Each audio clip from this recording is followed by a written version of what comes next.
the invite. Yeah. Hey, everybody. Had to get my mask off. Sorry. It's letting people in now.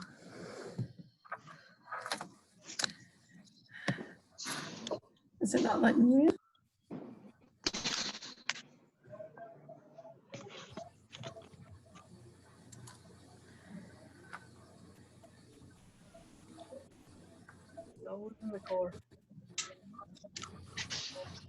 With that rain outside, it'd be a good time to take one. Yeah. Yeah. It's rough.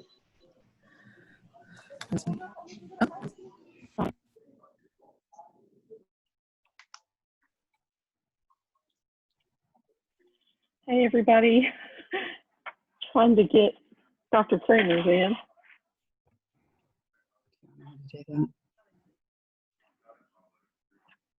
Oh, I don't know. You know, I just know my experience with Manila and how that was. Are you familiar with that? Well, did you get in? Huh? Okay, good. Yay, I see you now. So it's 2:02, and I apologize. My computer came up and said no internet. So we got on, and I'm happy every one of you could make it today. We are going to record this, so for those that couldn't make it, and that way everyone will have a chance to hear from Dr. Kremers. We will have the chat open if you guys have any questions of anything she says. So I'll turn it over to Dr. Kremers. Thank you so much. And Sarah, I'm going to ask if you'll grab the door because we have a lot of staff moving around that way. Happy Friday. If I could say there was a more eventful Friday happening, this would be it. And in a very good way. So we've had a lot of good things just churning, and at our Department of Education First Friday this morning, we got news like right before it started, and we were able to kind of share real time with some good news. So I'd like to share. Can you all see the slides? This agenda slide okay?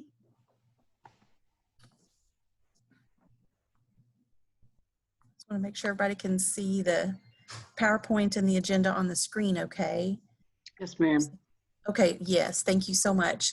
Okay, well, as of this morning, the Perkins 5 state plan for the state of Arkansas has been approved by the U.S. Department of Education Office of Octay. So, woo, super excited about that.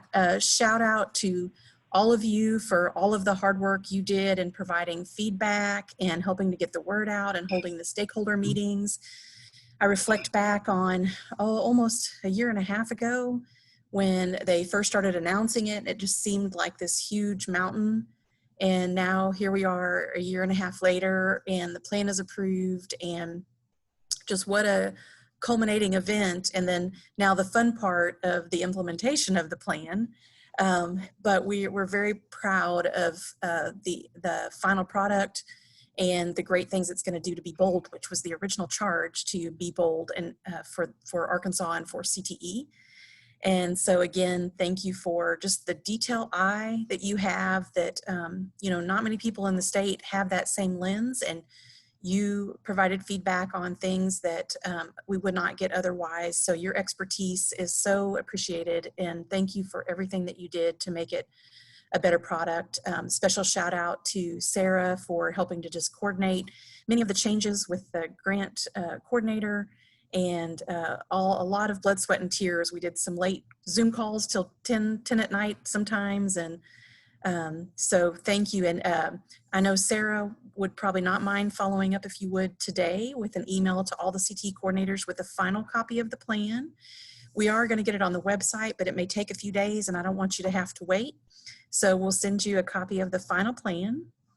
We also have, just for a general audience, more user-friendly, we created resource documents called Overview of the Plan, and it breaks down the state plan because it is quite, it's a good sized document and breaks it down into kind of buckets and themes to make it more user-friendly as you're speaking to stakeholders about the plan. And then there's also an executive summary to the plan. Jimmy. Hello? Sorry. Oh, so we hope that those resource documents will be useful for you, and we'd love to hear any feedback on any of them. And if you have other ways you think that we can share and get greater use out of them, we definitely don't want it to sit on a shelf and collect dust. We want it to be a living, breathing document of implementation. And so we'd love to hear any ideas that you have, but hopefully soon we'll have that on the website and it'll be easy to direct people there for those. It's approved, so it goes into implementation July 1, and the funding from federal will actually come July 1. So it was fast at the end, and we will have the funds within the state to begin being able to have everything set up for this next year. The Department of Education, Secretary Key is the one that made the announcement when we talked at the First Friday for all ADE employees, and he shared the good news, and it was so funny. We're in a temporary space, and I don't know if Sarah has shared that, but they're renovating 3 Capitol Mall, and so we are up the street in 900 West Capitol. And so it's cubicles in the back. And when Secretary Key announced that this morning, I could hear the whole back side of the office just clap and cheer. I think Sarah was the loudest one and sharing her excitement, and a lot of high fives and parts of that. So the Department of Education's completely just as excited as we are, and they've already put out social media today. So if you don't follow the Department of Education's social media, we want them to see how excited we are that they're putting it on their social media and not just our media channels. So if you wouldn't mind, tweeting, retweeting, sharing, liking, hugging, whatever you want to do to help show your excitement and support for their social media posts. And I think they reposted the ones from the U.S. Department of Ed. Today's just been so fast and furious. I haven't even got to see all of the posts, but I know they put it on Facebook, Instagram, and Twitter from one of the reports, because I've been communicating with their communications team, figuring out the quickest way we could get the word out. There's also an official press release that will be coming out from the U.S. Department of Education. It shares some of the bullets pulled out of the plan, which this is the funny part of it. They pull out the parts of the plan and they kind of frame it in a way so when you read the bullets, you'll see like it talks about be pro, be proud, that it's our initiative, even though in the plan we talk about it being a collaborative effort with the chamber. So we can't change how they interpret pieces of the plan, but that's okay. It's all good news and good things happening in Arkansas. So super happy about that. We also, I know many of you tuned in to the Ready for Learning webinars. The first one, I apologize. We wanted to make sure we could get you in the loop and involved, and then we hit the 1,000 limit fast. And then many of you had to go back and watch the recording. This last one they got the capacity number increased. And so I know many of you were able to tune into this last one. So as our CTE component of that work going on statewide, we're happy to talk about the formation of a statewide CTE professional learning community and creation of a guiding coalition. So we have CTE coordinators that will be involved throughout everything that we're doing. And the statewide PLC is kind of going to be the umbrella for all of the different work that we're going to be doing moving forward on continuous improvement. How do we do things that continue to make CTE better for students and for communities and for the academic outcomes and of course skills and career development. So this large umbrella kind of at the top of all of the work is this overarching piece of many different projects that we'll be doing. So underneath the statewide CTE PLC and guiding coalition, we're going to have the Ready for Learning components that will be kind of our first projects. And we have two things that we need to do immediately, and we're already working on to get schools and CTE programs ready for fall. So most immediately, one of the first projects is going to be, well, I say first, they're going to happen simultaneously, but one of those to be ready for fall, this coming fall, is that we will have a CTE Playbook that will include template modules.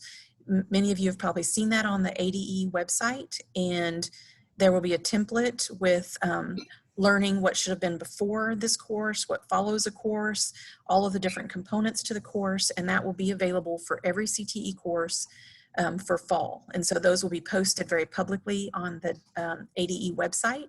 We'll have links to all of our materials. We'll give recognition to all of the Guiding Coalition members helping to create these.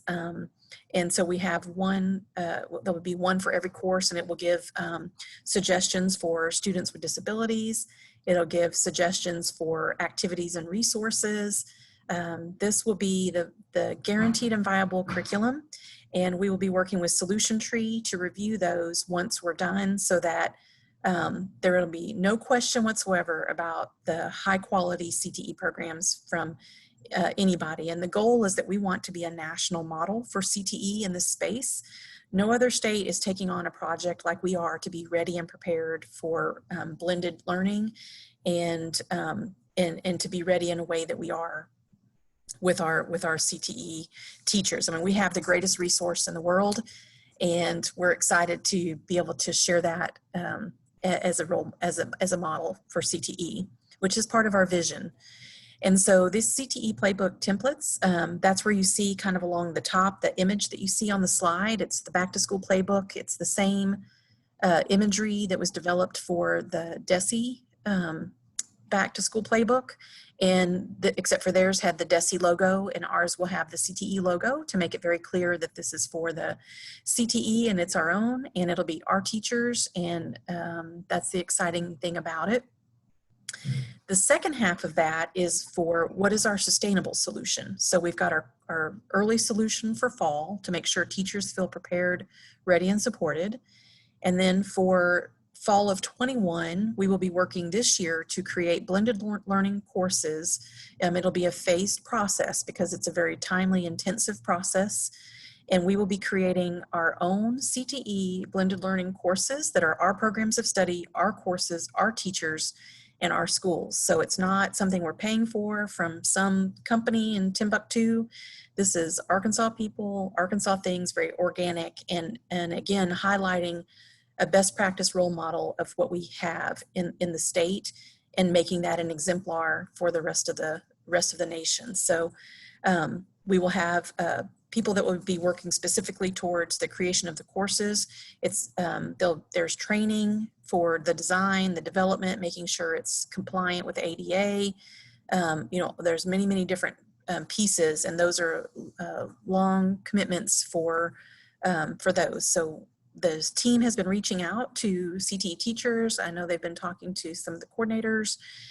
So any suggestions you have, please reach out to the different occupational areas, or Sarah, if you have any suggestions, recommendations, volunteering, we'd love to hear from you, because this is a huge undertaking, and we have full support, and we appreciate the Department of Education for providing some of the CARES Act funding or some of the state funding to help support this for us. And we were ready to try to do it the best we could, but without the support of the funds to kind of get some of this off the ground, that really helped get us to the place that we needed to be to move forward. So Sarah, if you'll kind of watch the chat, I want to make sure there's no questions or anything like that. Okay, so do we want to address those towards the end and all that? Okay, great. Okay, so I know Sarah has some great news on the performance measures information and some of the reports and all the things you've been asking for, most things you've been asking for. She has a great update on that. So just about 20 minutes ago, I got performance data for all of you. And it is very, very concise for every indicator that we will be looking at for Perkins 5 for 2021. So I am going to get all of that disaggregated and try to get that out to each of you and your individual areas. Your single LEAs, I'll send you your district performance targets. And for co-ops, I'll send you the co-op plus your districts in your co-op information for each individual school, so you can have that. And I'm just ecstatic that we got it, and that it is really, I started crying, guys, y'all. I'm not an emotional person, but I started crying. It was, today's been full of just wonderful, wonderful things for CTE and just for our office. So, and for me personally, so I take a little piece of that myself. So I hope to get those out if I can, you know, hopefully by next week, but maybe since I love data so much, I might try to get it out to you by Monday. So, yep. Thank you, Sarah. And I was just getting ready to put one reply in the box, kind of about the timing of this again. I wanted to make one clarification about what the CTE Playbook actually includes. So the CTE Playbook that's ready for fall will have the templates or the modules. So every course will have this module that will talk about adaptations, resources, all of the where do you go for all of the standards. It's kind of, you know, think of it similar to frameworks, but on steroids and with the stamp of guaranteed and viable curriculum. What it doesn't have is, because I think one of the questions was geared more towards guidance on CTE courses, and I don't know if that, I'm not knowing for sure. I want to make sure I'm clear that when it comes to guidance, like the health and safety guidelines for social distancing and how the classroom and with students on campus, all of that information still comes from the Department of Education through their guidelines, which that information goes out to district administrators.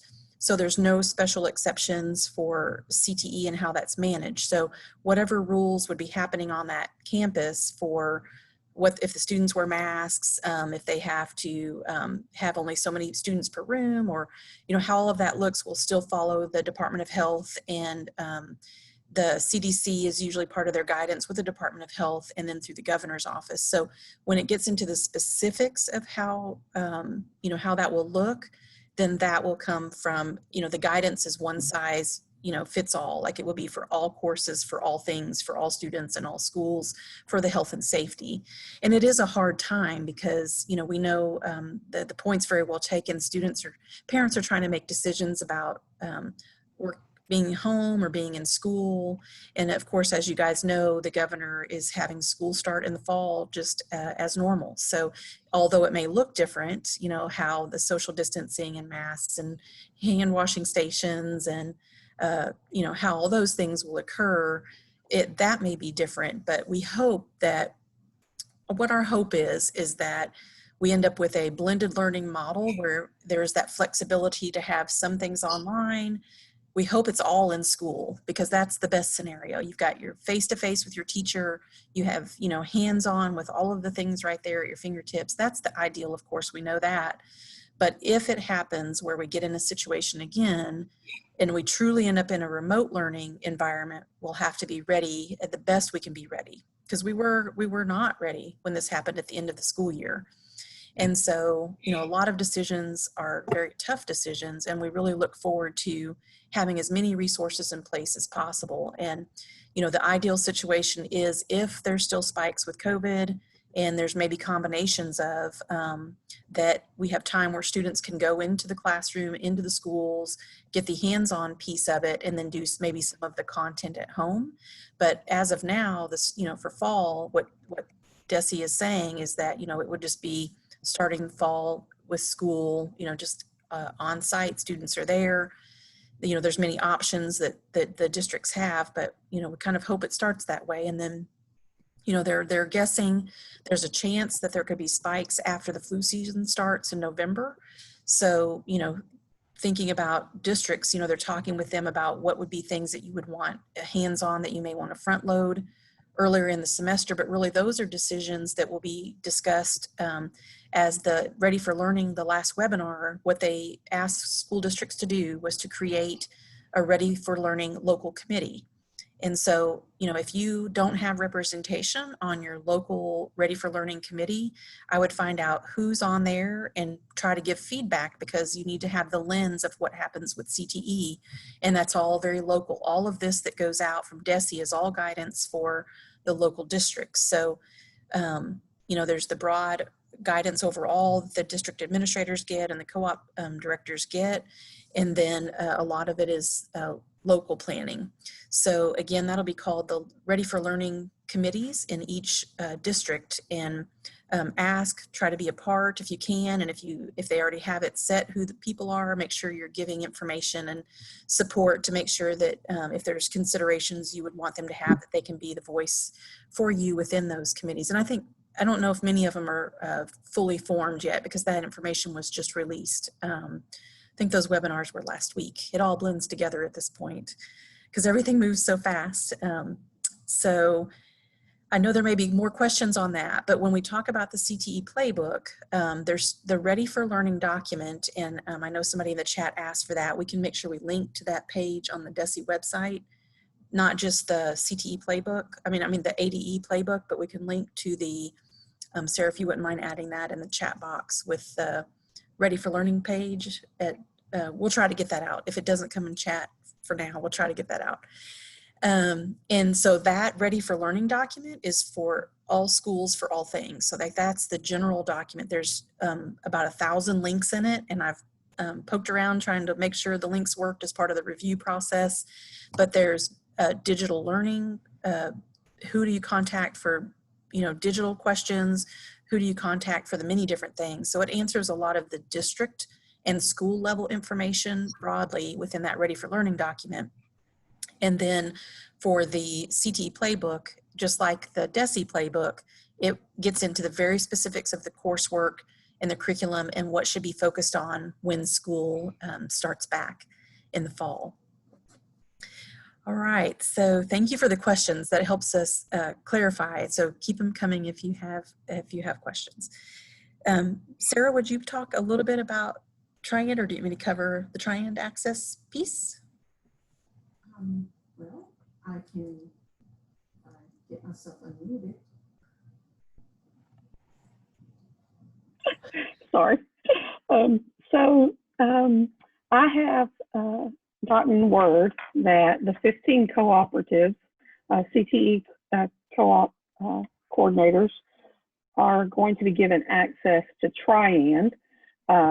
And I am submitting your information to Angel Pugh and getting you access so that you can look at your co-op and the districts within your co-op. And the single LEAs already have this access. So we felt like the 15 co-op CTE coordinators needed that access too. So I have asked for that, and they have agreed that you guys will have access to the Triand information that is available for your co-ops and your districts and your co-ops. Other than that, I think if there's any questions. I wanted to, there was another question in chat about requirements for CTSOs. Most everything that the areas are doing with CTSOs, the team, I'm really proud of them for all of the work they've done to shift things to the virtual environment. So there shouldn't be any issue with meeting any requirements for CTSOs, because all of it has, that's one thing that shifted pretty well, was being able to offer the conferences, the competitions. Most of that still occurred despite COVID, and so we don't see any change. Even if it has to be in person versus virtual, that shift we're ready and prepared for. So all of that participation is still there, and we're happy to be able to provide that. And then somebody asked about kind of what happens with the labs if we're in a true remote learning environment, and that's going to be the work of those working on the CTE Playbook. So when you talk about a course and they're talking about options and resources, that's what will be a part of this blended learning. So what is this course going to look like if you are in a complete remote learning and you are used to doing a lab where you have to, it doesn't matter which area it is, it could be a lab for any of the different occupational areas. What is that going to look like? So that's where we take our teachers that are the best and brightest, and they're going to help as a team think through this, talk through this, brainstorm through this, and think of different things that will be due. That we can provide as options for the state. So, that's still part of this to be determined for fall and what suggestions are there. You can do simulations, but then you get into equipment costs and access. So a lot of that we will be thinking through on, what would be available to students, what brainstorming ideas of can we come up with to be as creative as possible under the circumstances as possible. There's nothing like, doing something hands-on right there face-to-face with the instructor. It's hard to replace that. And so, what would be the option? And that's what that team's charge is as they're working for the Playbook templates on what's the next best thing if that's not possible, because it would be the same thing for students all across the country facing that same issue. So we look forward to seeing all of the great ideas and options as a possibility. And we know that the Department of Ed is right there with you. And we're so pleased with the creativity of the teachers already from the fall, at the end of the spring, at the end of the school year. There were so many teachers that started creating kits that they were able to pass out to students, and there's many creative things that happened where it was a take home or it was something easily found in the home. But that only gets you so far, and just happy with the creativity. So we know with a little bit more time to think through and then figure out what resources that there are to support those, then we look forward to be able to share those before we roll them out. So those will be ready before the school year begins, and all teachers, all CTE teachers will have access to that. And let's see, Sarah, are there any other questions? I'm going to answer this one because I think everyone besides Ms. Cullen may have a question about this. So if your students are virtual, like they go 100% virtual, can they still compete in their CTSOs? And yes, I mean, if they're a student in your school and they have done everything that FBLA, FSA, FCCLA, participated in those things that they have asked them to do, virtual or face-to-face, those students should still be able to compete. And that is mostly, the fact that we can do virtual conferences, we can do virtual competitions, and we've shown that by what we've done with FBLA, FFA, and I believe FCCLA is looking at that for next year. So I think that your students will be fine. We just need to assure them that they still can compete in those competitions. And the national FBLA right now is doing theirs. This is coming up next week. And this will be a true test as to how, on the national level that will play out. But right now, everything I've been told by Chris Davis and Kim Bayless, it's looking very, very good. And you can talk to your teachers, because to me, I think that's your best source. Some of them may not like the virtual. I probably, if I was in the classroom, would have an issue with it. But I really believe that as long as students are getting to show their abilities, their leadership skills, that I really feel like they are going to not have a problem with it being virtual versus face-to-face. I think, with everything that happened with COVID and with thinking ahead Perkins 5, and I think just if in all of our decision making, if we think inclusion and supportive and making sure we're following all federal guidelines, then we're going to be good. And, Sarah and I watch very closely. We communicate with Octave very closely. And, we're staying very in tune with what regulations are. So wherever there's an opportunity to be inclusive, we're going to grab it and take it, and try to, sometimes that's a little bit of a change and a shift. And I think we would always err on the side of doing what gives more opportunities for students. And this is kind of one of those areas where it's different, and it may look a little bit different, but you know, it allows more students to be a part. And we want to be able to show growth. And you know, if that means one more student or two more students or 1,000 more students get to be a part of the good thing that CTE delivers and the leadership opportunities through CTSOs, I think that's a great thing. As long as we're not breaking rules and not following federal guidance, you know, that's the big no-no, and we're always very cautious about that.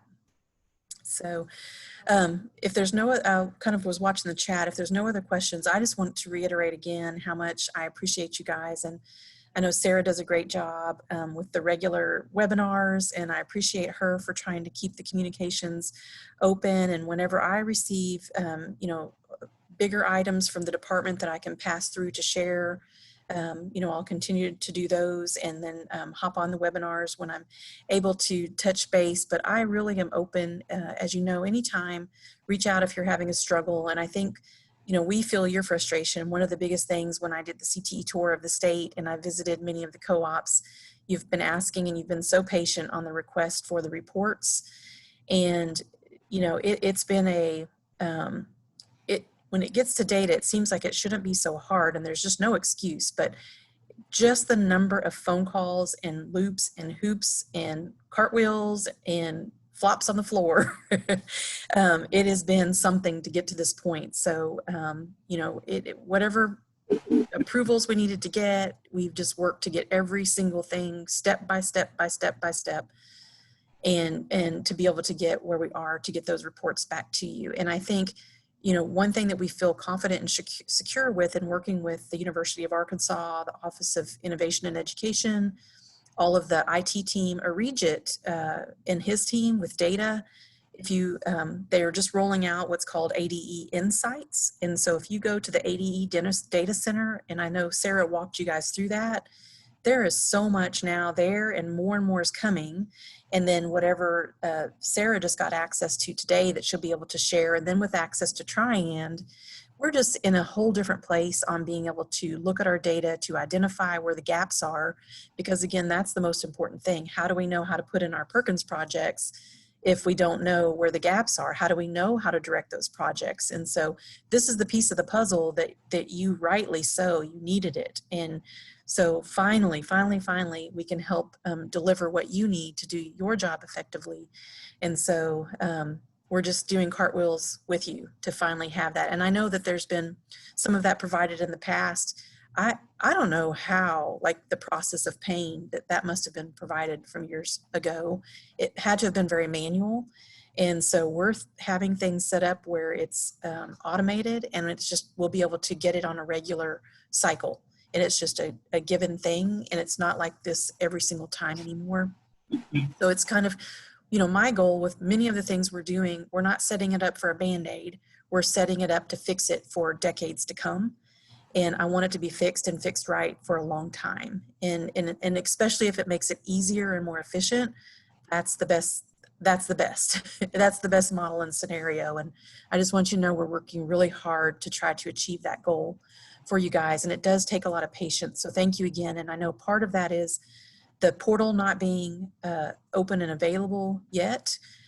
Part of that is renegotiating some of that contract now that we're under transformation with the Department of Education. We're trying to do as much of it being built out and transitioned, and a lot of different moving pieces with that. So hopefully, Sarah, did you already tell them a timeline? You did? Okay. All right. Well, I didn't, I told them as soon as the portal has finished programming, we will get that out to them. They're working on they'll have to have the data that I get today, and as soon as that programming is done, I'll send an email to everybody and let you know that that is ready and for you guys to get started on. And there were also just, I think there were a few questions just I've just heard through the grapevine about state startup. And so the dates with that will be the same as last year. We open it September 1 and it closes November 1. So you have 2 months to work on those. Because we're transitioning from the existing portal, I wish that we had it ready so it wouldn't have to be a manual thing again this year, but it will be a manual thing again this year where you fill out the application. We're going to run the application and rubric back through the department leadership one more time, but they were a part of it last year for us to help vet that. So I don't anticipate major changes, but I think we did the survey last year and got your feedback and looked at the things that you suggested to improve for this year. So we debriefed on that and have incorporated, we feel, many of those things the best that we can. And then so if when leadership looks at it again this year, and if there's anything else on that you have suggestions, we'll look at that. We have a little bit more time before we release and open that up for September 1. The programs of study, we are working to update the equipment lists. I don't know if many of you noticed, last year there was a significant change in the cost of those equipment lists, and those are all being revamped. They're looking at all the equipment lists line by line. If you have specific suggestions and feedback on equipment lists on how to make it more up to date, a line item that you think is out of date, you don't need it, anything that you have to make those equipment lists better, we could really use that for our timing and preparation to the fall. We shouldn't have programs of study that are so expensive that one program prices out 6 other schools being able to get a program. So they're just working really hard to make sure they're have everything that you would need as a minimum equipment list to effectively start that school, but not so expensive for what they're asking for that it doesn't allow the maximum number of opportunities.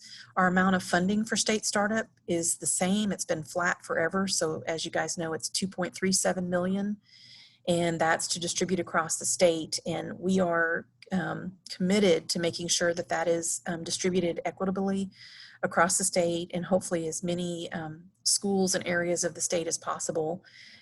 In this next legislative session, I've heard a lot of discussion about trying to get more funding for CTE in the state. And if that helps to support more state startup funding, that would be a huge win, because it's not enough. It's not enough to give all the areas to get what they need. And we never can award all of the applications we would like to award every year. We get way more applications, as you know, than what we're able to. And so, and many of the innovative ones, sometimes they are still a little bit more costly than some of the other programs of study. So any feedback again on the equipment lists, we'll keep you posted, but anticipate September 1 and then closing November 1. And I know Sarah has mentioned it before, but just a final reminder that it's the 26th, so there's 4 more days to finish obligating the funds, your Perkins funds, through June 30. And Sarah, is there anything else you want to add on that? No, if you need to make any changes whatsoever, I try very hard to get in there at least 3 or 4 times a day to send things back to you that have come through the program areas or that you submitted. So today's been kind of a whirlwind, and I apologize. I have not yet been in there to look, but I will when I get back to my desk to look at the Perkins portal to make sure everybody's stuff gets sent back to you. But if you make any changes or anything, I get an email and I'll try to get that right back to you. So somebody asked who the equipment suggestions could be sent to, and you can send it to me or you can send it to the individual program area coordinators. If you don't know who those are, just send it to me and I can get it to them. I'll forward it to them with you tagged in the forward email. And then the CLNA and your local application information, a lot of you have turned those in, and I so appreciate that. I'm going through those. They are my evening reading. And if you need something, I usually will email you the next morning and tell you that, hey, can you complete this piece or something like that. If I don't send anything back to you pretty quickly, it's pretty much that you're okay. If you haven't turned in anything at all, that would be, please try to get that in by the middle of next week. And if you feel like you turned something in and you haven't heard from me, and you think there might be something wrong, just email me and I can talk to you about that. Substantially approvable is what everyone was asking.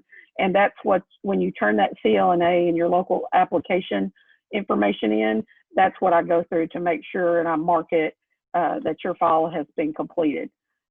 And then, you know, if there's a problem with your that, I'll let you know before, hopefully before next Wednesday.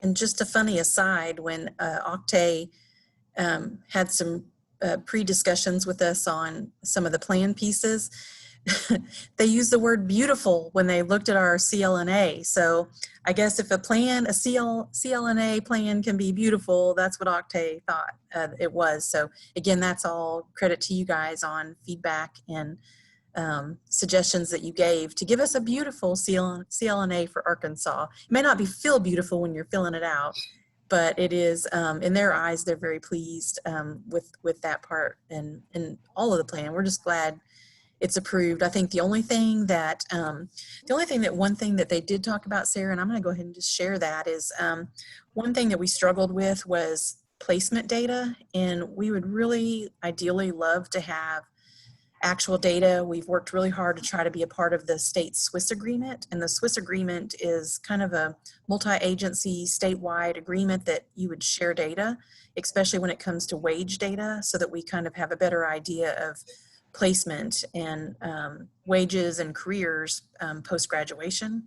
And we still have not been able to be a part of that, but I'm working with the chief data officer who is helping with that negotiation, and if it's not that, then how we may be able to do it. So part of our state plan was trying to say if we have verified data that we would report it. And so we were hoping to be able to say restricted values because it was not necessarily first provided from wage data, but they want us to report what we have, how we have it. And so we can work to continue to improve that and get our sources to help match with what we're doing. So, you know, Sarah will still always be asking for your placement and certification data until we have better ways to collect it in a more efficient way. That's one, you know, that's one on our list that we hope to work towards those goals. But for now, Arkansas always has reported it. They want us to report it in the best way that we can report that. So any other questions for us? And I'm just happy it's Friday, TGI